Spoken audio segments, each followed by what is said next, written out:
Bago nga mangyari yun, balikan nga natin yung unang mga pangyayari. Dahil nga walang pasok si Daddy Mick, inaya ko nga siyang pumunta dito. Dito sa garden, dito kasi kami madalas mamasyal tapos tumambay kapag wala siyang pasok. Nang mga oras nga ito, pumunta nga kami dito para nga magpa-araw. Dahil maaga pa naman. Lunes nga ngayon, kaya naman konti nga lang yung taong pumupunta dito. Masarap nga dito tumambay kasi nga may mga puno. Medyo sariwa pa yung hangin. Hindi pa natatayuan ng mga bahay. Pero binibenta nga yung mga lupa dito. Siguro pag may mga bahay na nga dito, bawal na pumasok ang hindi nakatira dito. Pero habang wala pa, sulitin na muna natin ito. Pakababa nga ng dalawang bata, ayun, takbo ng takbo na. Kampante nga akong patakbuhin yung mga bata dito kasi wala naman nadaan ditong sasakyan. Kaya okay lang. Tinitingnan ko nga lang sila kung saan sila pupunta. Ayun naman si Daddy Mick bumili ng mga suman. Nakita nga ng dalawa, kaya naman sinundan nila. Eto, bumili nga siya ng ibos, tapos yung suman na nakabalot sa dahon ng saging. Mga ilang minuto naman, ayan, nagtatakbuhan na tong mag-aamang to.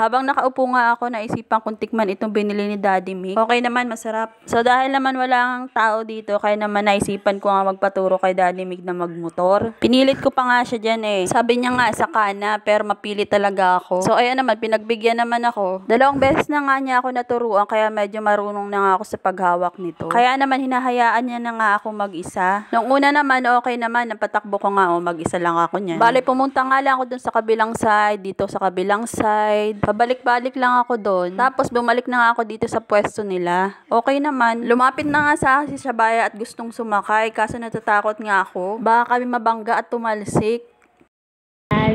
Ipis talaga yan. Ipis talaga siya. Ipis talaga siya. Kaya yan! Kaya mo yan!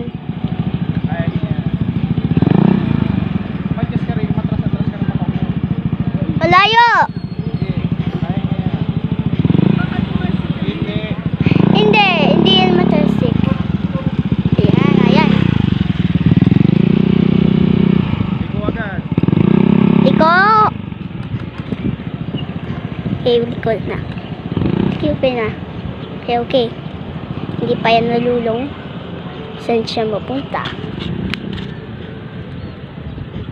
Saan siya mapunta? Nakailang pabalik-balik nga kami doon sa kabilang side, dito sa kabilang side. Tapos bumalik na kami dito sa side nila. Akala ko nga magiging okay na, pero dito talaga hindi ko na nakontrol yung sarili ko. Hindi ko na nga alam kung anong pipindutin ko dyan. Pero nung nandun na ako sa dulo, parang napindot ko naman yung preno niya, kaya lang na-outbalance na nga ako. Diyos me, yung takot ko nun. Kasama ko pa si Bea. Buti na lang hindi naman napano si Bea. May dumadaan dito, kaya naman yun yung nakakita sa akin. Tapos nilapitan kami nung nagtitinda ng suman.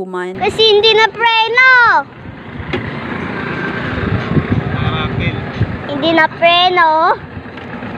Bakit hindi siya na preno? Buti nga lang, ito lang yung natama kong gas-gas sa siko. Dito sa paa, gas-gas din. Tapos doon sa may, yan. Paka-uwi nga namin, inaaya ko kayo sa kari. Tapos si Bea sumakay ng motor. Ayan, natatakot na sila.